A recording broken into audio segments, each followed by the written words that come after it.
आयोग और बीजेपी का खुलेआम अलायंस पहली बार बिहार में देखने को मिला। पहली बार एसआईआर बिहार में लागू हुआ। अगला चुनाव, पहला एसआईआर का चुनाव, पहला इलेक्शन कमीशन और बीजेपी का खुलेआम अलायंस का चुनाव बिहार में। अगर आप हमें नहीं बताओगे कि 65 लाख में से कौन से 22 लाख लोग मृत हैं, तो हम सुप्रीम कोर्ट को कैसे बता सकते हैं कि ये मृत जिंदा है या कि ये मृत है। तो सुप्रीम कोर्ट का काम इलेक्शन कमीशन लगातार मुश्किल करता जा रहा है। तो आज हमारा क्लियर मांग है, स्टे लगा दो, नहीं तो हम जनता की अदालत में लेके जाएंगे। और वो हम काम 17 से शुरू कर रहे हैं। बिहार में 2020 के विधानसभा चुनाव में सरकार और विपक्ष के बीच में 20,000 से भी कम वोट, और हम ये समझा रहे हैं कि एक विधानसभा में 1 लाख वोटों की घपला कर रहे हो, चोरी कर रहे हो। तो ये सरकारें चोरी करने का धंधा है। चुनाव आयोग को समझना चाहिए कि उंगली उनकी तरफ उठी और बिना बात नहीं उठी है, पहली बार नहीं उठी। प्रमाण के साथ एक बार नहीं कई बार चुनाव आयोग को हमने ये बताया है कि वोट किस किस तरीके से चोरी हो रहे हैं। मैं राजनीतिक दल हूं, मैं बीजेपी हूं। अगर मुझे विश्वास है कि मैं वोट चोरी कर चुनाव चोरी कर लूं, तो मैं कतई जनता की भलाई के लिए काम नहीं करूं। नमस्कार, हमारा नाम है समरीन और आपने देखना शुरू कर दिया है लाइव सिटीज। देखिए, कहा जाता है कि जब सड़कें खामोश हो जाती हैं तो फिर संसद आवारा हो जाते हैं। आपने देखा कि बीते दिन दिल्ली की सड़कों पर एक बार फिर से खूब हंगामा हुआ और बड़ी बात यह है कि इस बार भी मुद्दा था वोटर लिस्ट वेरिफिकेशन, यानी कि मामला अब भी ठंडा नहीं पड़ा है। तो आइए फिर इस मुद्दे पर एक बार फिर से सीधी बातचीत करेंगे बिहार कांग्रेस के प्रभारी कृष्णा अल्लावारू जी से। सबसे पहले बहुत शुक्रिया बातचीत की। नमस्ते। नमस्ते। सबसे पहले तो अल्लावारू जी, हम आपसे जानना चाहेंगे, बीते दिन वाली तस्वीरें हम सबने देखी।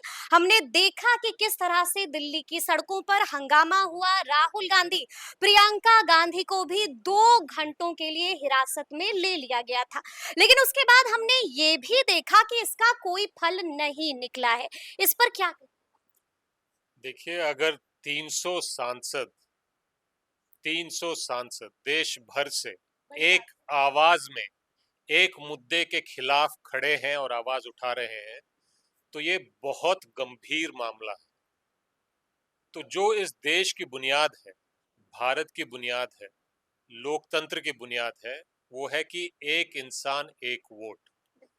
चुनाव आयोग और बीजेपी जिस तरह से चुनाव को कैप्चर कर चुके हैं, वोट को चोरी कर रहे हैं और चुनाव को चोरी कर रहे हैं, इससे ये मूल अधिकार पर चुनाव आयोग और बीजेपी मिलकर आक्रमण कर रहे हैं। मुद्दा ये है, मुद्दा सांसदों का है, जनता का है।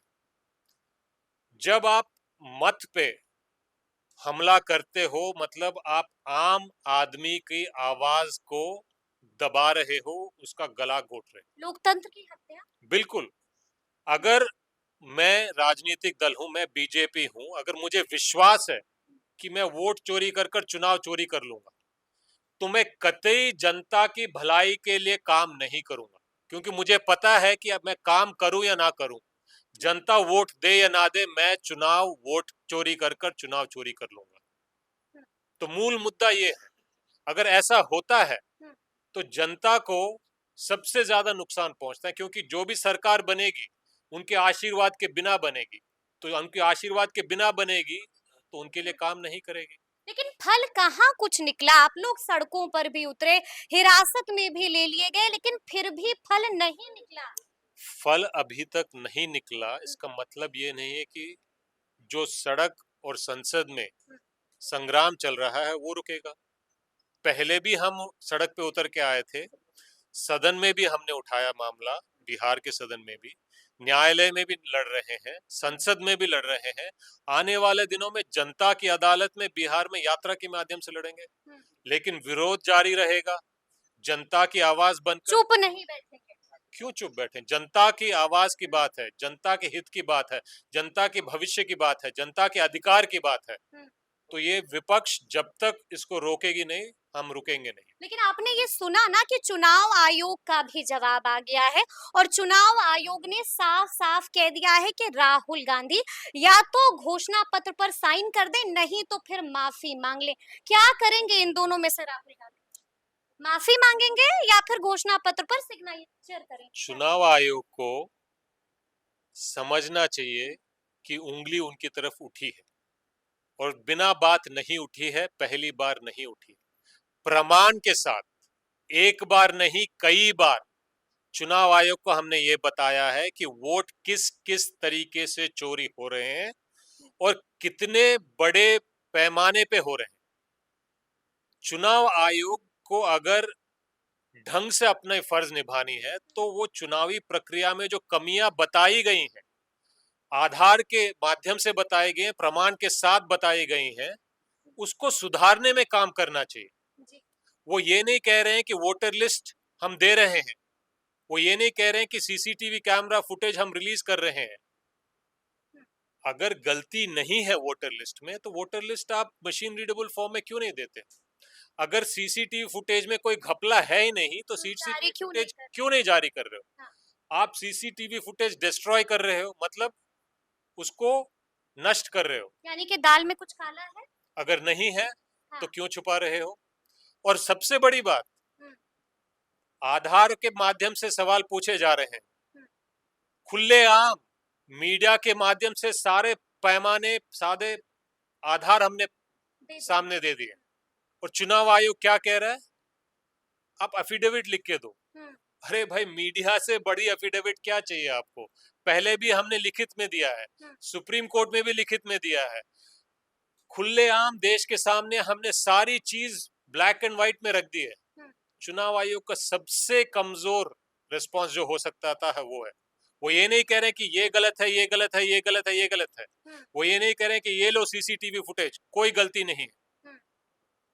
वो छुपा रहे हैं और छुपाता आदमी तभी है जब गलती होती है, और एक बार नहीं बार बार हो रही है, और छोटी गलती नहीं बड़ी गलती हो रही है। अगर एक विधानसभा में 1 लाख वोट फर्जी पाए होते हैं, 1 लाख वोटों की चोरी होती है, तो देश भर में आप सोच सकते हैं कि कितने बड़े पैमाने में ये वोट चोरी हो रहे हैं और चुनाव चोरी हो रहे हैं। बिहार में 2020 के विधानसभा चुनाव में सरकार और विपक्ष के बीच में 20,000 से भी कम वोट थे, और हम ये समझा रहे हैं कि एक विधानसभा में 1 लाख वोटों की घपला कर रहे हो आप, चोरी कर रहे हो आप। तो ये सरकारें चोरी करने का धंधा है, ये जो आप बर्दाश्त नहीं करेंगे। जनता बर्दाश्त नहीं करेगी। हमें दिक्कत क्या है? हमें दिक्कत यह है कि जनता को नुकसान हो रहा है, उनका अधिकार छीना जा रहा है, उनके विकास रोका जाएगा, उनकी सेवा करना बंद कर देगी सरकार। आप बताइए, अगर बीजेपी के राज में बिहार में क्राइम बढ़ रहा है और जनता परेशान है और जनता मत विपक्ष को देती है, लेकिन वोट की चोरी से, चुनाव की चोरी से बीजेपी दोबारा सरकार बना लेती है, तो क्राइम रुकेगा बिहार में? नहीं रुकेगा। अगर क्राइम नहीं रुकेगा तो उद्योग नहीं आएगा, उद्योग नहीं आएगा तो नौकरी नहीं बढ़ेगी, नौकरी नहीं बढ़ेगी तो रोजगार नहीं बढ़ेगा, कमाई बिहार नहीं बढ़ेगी। त्रस्त ही रहेगा, बिहारी त्रस्त ही रहेगा। सिर्फ बिहार की बात नहीं रह गई, ये भारत की बात बन गई है। भारत की बात बन गई है, लेकिन अल्लाह वारू जी, आप ये भी बखूबी जानते होंगे कि आज एसआईआर को लेकर के सुप्रीम कोर्ट में सुनवाई चल रही है। क्या लगता है फैसला किसके हित में आएगा? देखिए, सुप्रीम कोर्ट फैसला आज दे या ना दे, गलत गलत है, और इसको हम जनता की अदालत में ले जाएंगे। एक सिंपल उदाहरण देता हूं, इलेक्टोरल बॉन्ड्स का मामला था, सुप्रीम कोर्ट में केस 5 या 6 साल पहले से लड़ रहे थे, सुप्रीम कोर्ट ने फैसला सुनाने में 5 या 6 साल लगा दिए, अंत में फैसला सुनाया कि इलेक्टोरल बॉन्ड्स गलत हैं, रद्द कर दो। लेकिन 5-6 साल में इलेक्टोरल बॉन्ड्स चले, देश का भारी नुकसान हुआ। तो सुप्रीम कोर्ट को फैसला सुनाते सुनाते समय लगेगा। हमारी मांग यह है कि अगर आप वही नुकसान नहीं चाहते हो जो इलेक्टोरल बॉन्ड्स में हो, तो आज आप स्टे करो, स्टे लगा दो, स्टे लगा दो, प्रक्रिया को रोको, सुनवाई होने दो। नहीं तो वही बात होगा जो इलेक्टोरल बॉन्ड्स हो गए, चिड़िया चुग गई खेत। लेकिन आपको ये भी याद होगा जब आपने स्टे लगाने की बात की तो हमने भी पूरी प्रोसीडिंग देखी थी। तो पिछली बार जब सुनवाई हुई तो जस्टिस साहब ने पूछा था याचिकाकर्ताओं से कि लगा दें स्टे, सबने मना कर दिया कि नहीं, स्टे लगाने की जरूरत नहीं है। आपको क्या लगता है अब क्या होगा? देखिए, उस वक्त सुप्रीम कोर्ट ने कुछ हम्म, बात कही थी। जी। उस वक्त सुप्रीम कोर्ट ने ये बात कही थी कि आप इलेक्शन कमीशन को आधार कार्ड मानना चाहिए, हम्म, एपिक कार्ड मानना चाहिए, राशि। राशन कार्ड मानना चाहिए। हमने भी तब ये मांग की थी। हम्म, सुप्रीम कोर्ट के कहने के बावजूद इलेक्शन कमीशन ने लिखित में सुप्रीम कोर्ट को क्या जवाब दिया कि हम एपिक को नहीं मानेंगे, हम्म, राशन कार्ड को नहीं मानेंगे, आधार को नहीं मानेंगे। हम्म। मतलब इलेक्शन कमीशन ने सुप्रीम कोर्ट के मुंह पे तमाचा मारा। तो इलेक्शन कमीशन ने सुप्रीम कोर्ट के मुंह पर तमाचा सुप्रीम मारा। कोर्ट के मुंह पे तमाचा मारा। हाँ। दोबारा सुप्रीम कोर्ट ने यह कहा जी। कि मृतक, इलेक्शन कमीशन ने कहा कि इतने लोग मृत संख्या मृत बताइए हैं। कितने मृतक हैं? संख्या बताइए। कितने स्थानांतरित हैं, संख्या बताइए। सुप्रीम कोर्ट ने यह कहा कि आप हमें 15 लोगों का नाम दे दो हम्म, जो मृतक घोषित किए गए हैं लेकिन जिंदा हैं। बिल्कुल। इलेक्शन कमीशन को क्या करना चाहिए? उनको बताना चाहिए कि 65 लाख में से कौन लोग मृत हैं। हम्म, उन्होंने क्या किया? सुप्रीम कोर्ट के कहने के बाद ये काम किया कि 65 लाख लोगों की सूची जारी कर दी। उसमें यह नहीं बताया कि कौन मृतक है कौन नहीं है। अगर नहीं बताएंगे तो हम बता कैसे पाएंगे कि कौन मृतक गलत है? बिल्कुल। जी। तो इलेक्शन कमीशन ने दोबारा क्या किया? हम्म, सुप्रीम कोर्ट ने जो बात कही उसका बात को नहीं माना और डेटा को और बंद कर दिया या डेटा को और छिपा दिया जिससे ये ना पता चले कि फलाना मृत है कि नहीं। हम्म, अगर आप हमें नहीं बताओगे कि 65 लाख में से कौन से 22 लाख लोग मृत हैं, हम्म, तो हम सुप्रीम कोर्ट को कैसे बता सकते हैं कि ये मृत जिंदा है या कि ये मृत मृत है? बिल्कुल, बिल्कुल। तो सुप्रीम कोर्ट का काम इलेक्शन कमीशन लगातार मुश्किल करता जा रहा है। तो आज हमारा क्लियर मांग है, स्टे लगा दो। स्टे लगा दो, नहीं तो हम हम्म, जनता की अदालत में लेके जाएंगे। और वो हम काम 17 से शुरू कर रहे हैं। 17 से शुरू कर रहे हैं, यानी कि बड़ी बात यह है कि नेता प्रतिपक्ष राहुल गांधी बिहार आ रहे हैं और 14 दिनों तक बिहार में ही रहेंगे। इस पूरी यात्रा का रोड मैप क्या होने जा जी, यात्रा 17 तारीख को रहा है?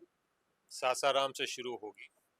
यात्रा इंडिया गठबंधन के तरफ से मिलजुल कर जनता की अदालत में ये मुद्दा उठाने का प्रयास है और अलग अलग जिलों में जाते हुए जनता के बीच में ये बात रखेंगे और ये इससे क्या नुकसान है ये जनता को समझाएंगे और जनता के अदालत में हम ये केस लड़ेंगे।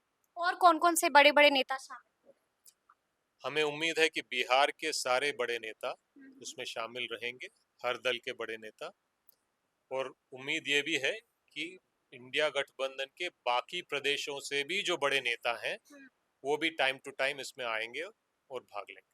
इसमें आएंगे और भाग लेंगे, लेकिन बड़ी बात यह है क्योंकि हम भी वो पूरा शेड्यूल देख रहे थे, इस यात्रा के जरिए राहुल गांधी 50 विधानसभा सीटों को टच करने जा रहे हैं। तो ऐसे में मेरा सीधा सवाल है आपसे कि क्या यही वो 50 सीटें हैं जिन पर इस बार नजर गड़ा चुकी है कांग्रेस?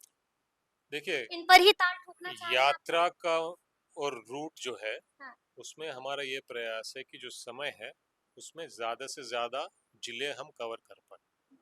उससे और सीट से कोई ताल्लुकात नहीं है। कौन कौन सी सीट लड़ेगा वो यात्रा के रूट से अगर आप हम्म, अनुमान लगाने जाएंगे तो मेरे ख्याल से आप बहुत गलत अनुमान लगा के बैठेंगे। ठीक है। तो रूट का माध्यम या सोच ये है हम्म, कि ज्यादा से ज्यादा लोगों को ये बात समझाएं, हम्म, उनकी हक की बात पहुंचाएं, उनको क्या नुकसान होगा हम्म, उसके बारे में चर्चा करें और उनकी अदालत में ये केस लड़ें।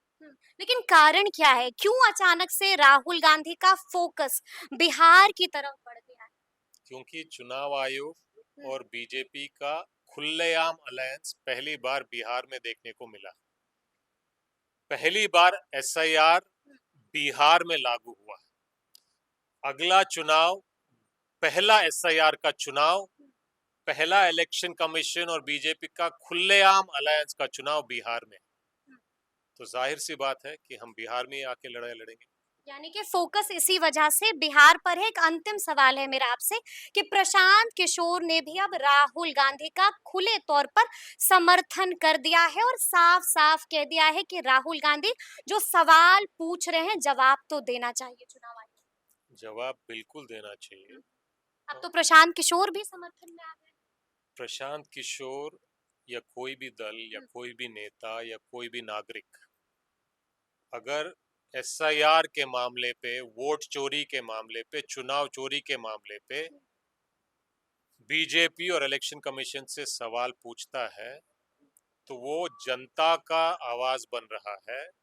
जो 300 एमपी कल सड़कों सड़कों पे उतरे हैं उसका समर्थन कर रहा है। ये मुद्दा जनता का है। जो भी नागरिक, नेता, कार्यकर्ता इसका समर्थन करेगा उसका स्वागत है। उसका स्वागत है। तो सुना आपने क्या कुछ कहा है कृष्णा अल्लावारू जी ने। तो फिर ये पूरी बातचीत, पूरी चर्चा आपको कैसी लगी है, कमेंट करके हमें जरूर बताइएगा। तो ऐसे तमाम अपडेट्स के लिए बिल्कुल ऐसे ही हमारे साथ बने रहिएगा और देखते रहिएगा लाइव सिटीज। बहुत शुक्रिया।